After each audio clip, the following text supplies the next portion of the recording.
বন্ধুরা স্বাগতম জানিয়ে শুরু করছি আজকের এই ভিডিওতে আমি আলোচনা করব সদ্য ইন্টারনেট জগতে ভাইরাল হওয়া একটি ভিডিও, যেখানে দেখা যাচ্ছে জেসিকা রেডক্লিফ নামের একজন সামুদ্রিক প্রশিক্ষককে একটা অর্খা তিমি গিলে ফেলছে। তো এই ভিডিওটির সত্যতা নিয়ে আজকের আলোচনা করব, দেখা যাক ভিডিওটি। তো এবার আমরা এআই এর মাধ্যমে এই ভিডিওটির সত্যতা নিয়ে যাচাই করার চেষ্টা করব।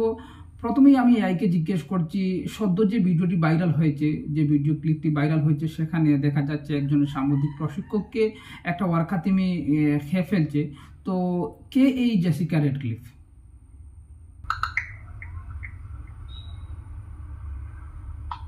জেসিকা র্যাডক্লিফ নামে 23 বছর বয়সী এক সামুদ্রিক প্রশিক্ষককে নিয়ে সম্প্রতি একটি ভিডিও ভাইরাল হয়েছে, যেখানে তাকে একটি ওরকা তিমি আক্রমণ করে মেরে ফেলেছে বলে দাবি করা হয়েছে। তবে এই তথ্যটি সম্পূর্ণ ভুয়া। কোনো জেসিকা র্যাডক্লিফ নামে প্রশিক্ষক নেই এবং এমন কোনো আক্রমণের